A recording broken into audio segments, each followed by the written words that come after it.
how to use hide column table function in eFlow. Again, I will need a calculate tool and I'll double click it. I'll first choose the table that I want to hide any column, and I go to my functions, and this function is hide table column. So the table will be again our sales2 table. The column index will be the number of columns. If I want to hide multiple columns, I will use the parentheses, like this, 1, 2, 3, and I will say again true for that. Or if I want to hide only one column, let's say column 5, I can use only the index of this column. It will be 5 for now. Let's say OK.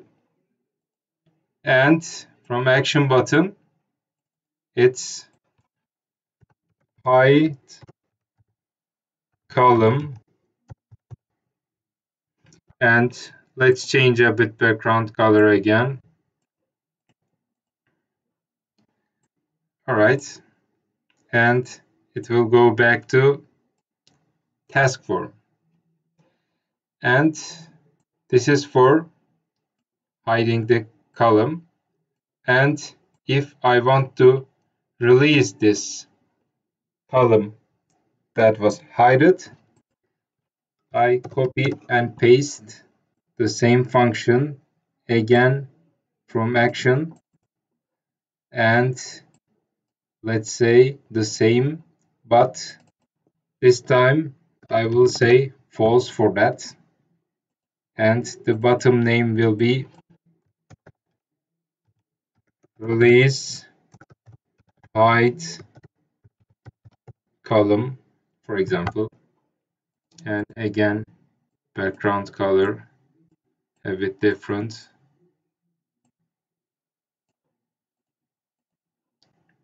And it will of course go back to the task form. All right, so this will hide the column 5, and we start counting from 0, of course. And I save what I have done in Designer and I activate it. Now we can go to eFlow and check what we have done. And let's start a new process.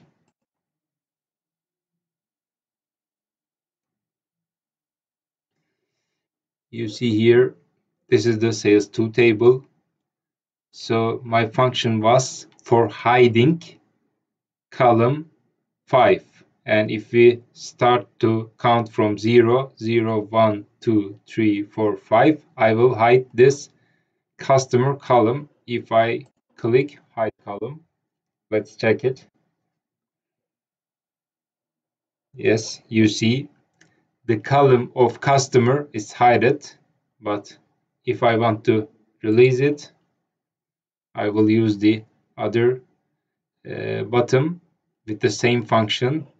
You see the customer name is released. I can see it again.